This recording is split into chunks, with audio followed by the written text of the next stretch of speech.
Hello students, welcome back to our channel. तो आज हम लोग पढ़ने वाले हैं राम लक्ष्मण परशुराम संवाद, जो क्षितिज का सेकंड चैप्टर है। तो इसमें टोटल 6 काव्य हैं। इस वीडियो में हम सिर्फ 3 ही काव्य करेंगे, वरना वीडियो बहुत लंबी पड़ जाएगी। और 3 काव्य जो है हम बाकी अगले वीडियो में कंटिन्यू करेंगे।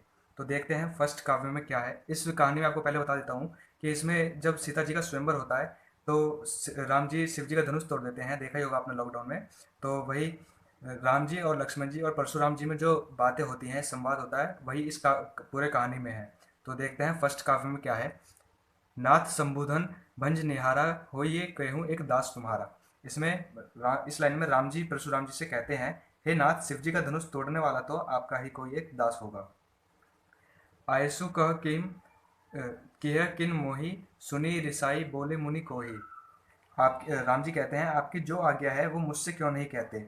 यह सुनकर मुनि क्रोधित हो जाते हैं, परशुराम जी क्रोधित हो जाते हैं और कहते हैं, सेवकु सो जो करे सेवाई, अरकरनी अरि अरिये लड़ाई, करिए लड़ाई।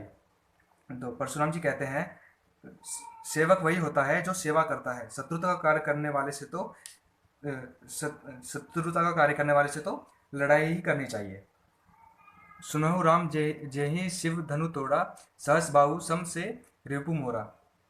सुनो राम, जिसने भी यह शिव धनुष तोड़ा है वह सहस्त्र बाहु के समान मेरा शत्रु है। सो बिल गाँव बिहाई समाजा, नाते सब मारे जौये सब राजा। परशुराम जी कहते हैं, जिसने भी यह धनुष तोड़ा है वह जल्द से जल्द इस समाज को छोड़कर अलग हो जाए, नहीं तो सब राजा मारे जाएंगे। सुनि मुनि बचन लखन मुस्काने, बोले परशुधारी अवमाने। इसमें इस में लक्ष्मण जी ने बोला है कि मुनि के ऐसे वचन सुनकर लक्ष्मण जी मुस्कुराते हुए और परशुराम जी का अपमान उड़ाते उड़ाते हुए कहते हैं, बहु धनुया तोड़ी लड़ाई, केभू न असी रिस किन्हीं गोसाई। हे गोसाई, बचपन में तो हमने बहुत सारे धनुष तोड़ डाली हैं, लेकिन आपने ऐसा क्रोध तो कभी नहीं किया। ये सी धनुपुर ममता के ही हेतु, सुनी रसाई कह भेदुकुल केतु। इस धनुष पर इतनी ममता किस कारण से है। यह सुनकर भृगुवंश के ध्वजा स्वरूप परशुराम जी होकर कहने लगते हैं, क्रोधित होकर कहने लगते हैं,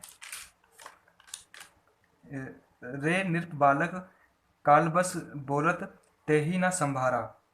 अरे राजपुत्र, काल के बस में होने के कारण तू होश में नहीं बोल रहा है।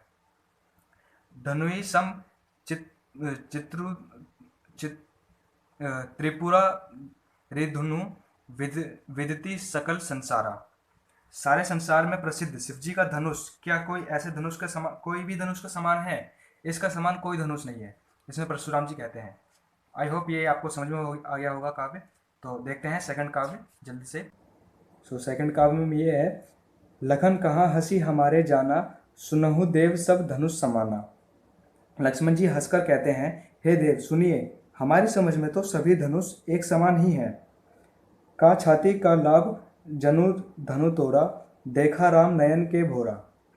पुराने धनुष तोड़ने में क्या हानि और क्या लाभ। श्री राम जी ने तो इसे नए के धोखे से ही देखा था।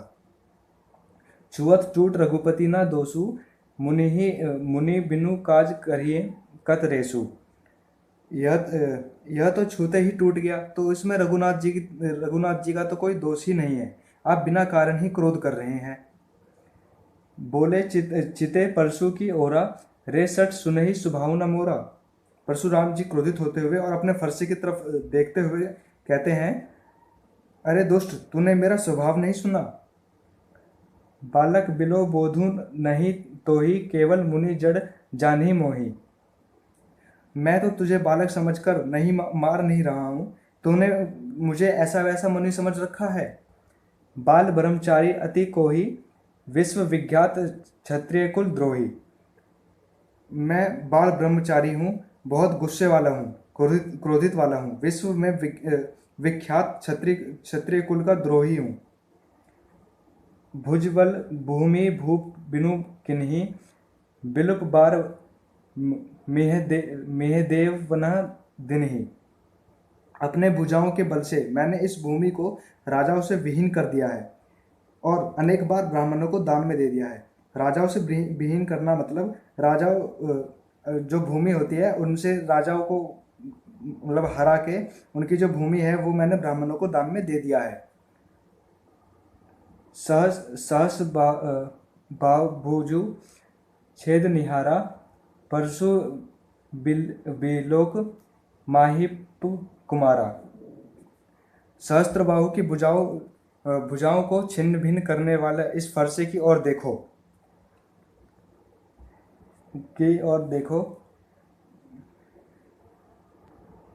और देखो। फिर मातु पिता जानी सच सोच बस करसी महिष किशोर। अपने माता पिता को सोच विचार करने पर मजबूर मत करो। गर्व न के अभर्क दलन परशु मोर अति घोर। मेरा फरसा इतना कठोर एवं भयानक है कि यह गर्भ में पल रहे बच्चे को भी नाश कर देता है। तो परशुराम जी क्रोधित हो जाते हैं और अभी लक्ष्मण जी और परशुराम जी का ही संवाद चल रहा है, बातचीत चल रही है। आई होप ये भी आपको समझ में आ गया होगा सेकंड का भी। अगर आपको समझ में नहीं आता है तो आप फिर से देख सकते हैं इसको और समझ सकते हैं। सो देखते हैं थर्ड काव्य में क्या हो रहा है। तो विहसी लखनऊ बोले मृदुवानी, ओह मुनीसु महाभट मानी। लक्ष्मण जी हंसकर कोमल वाणी में कहते हैं, हे मुनीश्वर, तो स्वयं को महान योद्धा समझते हैं आप। पुनि मोही देखाव कुठारू, चाहत उड़ावन फूकी पहाड़ू। बार बार मुझे फरसा दिखाते हैं और अर्थात फूक मारकर एक पहाड़ को उड़ाना चाहते हैं। यह कुंभट बिता केऊ नाही, जे तर्जनी देखी मारी जाही। यहाँ कोई भी कुम्हड़े के छोटे फूल के समान कमज़ोर नहीं है जो आपकी तर्जनी उंगली को देखते ही मर जाए। तो तर्जनी उंगली का मतलब ये होता है कि ये वाली जो उंगली रहती है हमारी, ये वाली, तो इस उंगली को कह रहे हैं कि आपकी तर्जनी उंगली को देखकर कोई यहाँ पे ऐसा नहीं है कि मर जाए, कोई कमज़ोर यहाँ पे नहीं है जो मर जाए आपकी तर्जनी उंगली देखकर। देखी कठुरा सरासन बाना, मैं कुछ कहा क्षति अभिमाना। कुल्हाड़ी और धनुषवान को देखकर मैंने कुछ अभिमान के साथ कहा था। अभी बात चल रही है लक्ष्मण जी और परशुराम जी में ही। तो कह रहे हैं लक्ष्मण जी, भृगुसूत समूझी जिनऊ बिलोकी, जो कुछ कहूँ सेहो रिस रोकी। भृदुवंशी समझकर यानी ब्राह्मण समझकर, यज्ञोपवीत देखकर, मतलब यज्ञोपवीत मतलब जनेऊ को देखकर। आपने देखा होगा ब्राह्मण लोग जनेऊ पहनते हैं, तो ब्राह्मण समझकर और जनेऊ देखकर जो भी आप कर रहे हैं, मतलब जो भी आप कर रहे हैं उसे मैं अपने क्रोध को रोककर सह रहा हूँ। क्योंकि आप ब्राह्मण हैं और आपके जनों को देखकर मैं जो आप कर रहे हैं उस पर मेरे को बहुत क्रोध आ रहा है, लेकिन मैं उस क्रोध को रोक रहा हूँ। लक्ष्मण जी कहते हैं, सुर महिसुर हरिजन अरहु गाई, हमरे कुल किन्ह पर न रुसाई। हमारे कुल में देवता, ब्राह्मण, ईश्वर भक्त और गाय, इन सब पर वीरता नहीं दिखाई जाती। लक्ष्मण जी कह रहे हैं इसमें। और फिर कहते हैं, बधे पापू अपकीरत हारे, मार तेहू परिया तुम्हारे।